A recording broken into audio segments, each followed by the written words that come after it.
Kolye yapacağımız kolye. Hana mor tusu göster. Hana mor. Daha bir kere göster. Kırmızı hana. Maşallah. Duşa. Baba. Hana balaban soyu. Kolye balaban soyu hana. O balaban. Üfe açık soyu hana.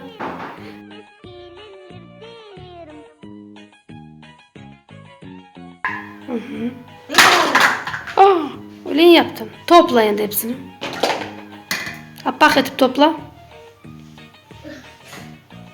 Tak. Tak.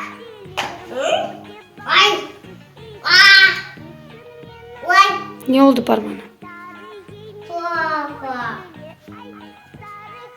Nasıl tuzlu kızım? O nasıl sen koydun? Nasıl tuzlu o? Tak. Pembe o. O sarı. Pepe. Hana pembe göster. Çıkar göster. Çıkarıp göster.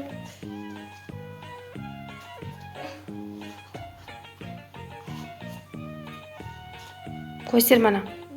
Ana. Sarısını göster şimdi sarısını. Arı. Mor göster. Mor. Mor ya. Hana mor.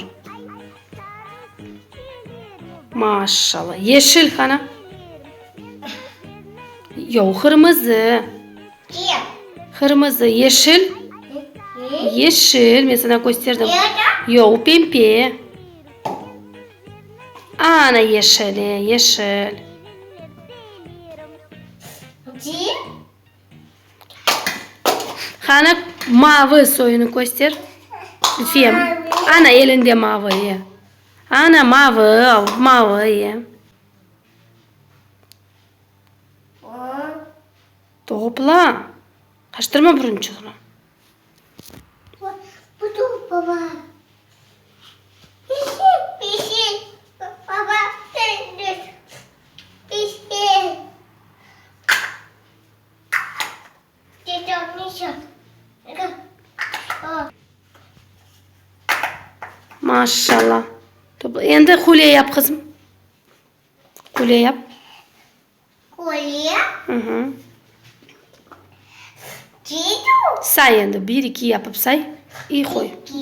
1, 2, 3. 4, 5, 6, 7, say. 8, 9. Ufacık suyunu yap. 3, 4, 5. Maşallah yap Ender Lütfiye.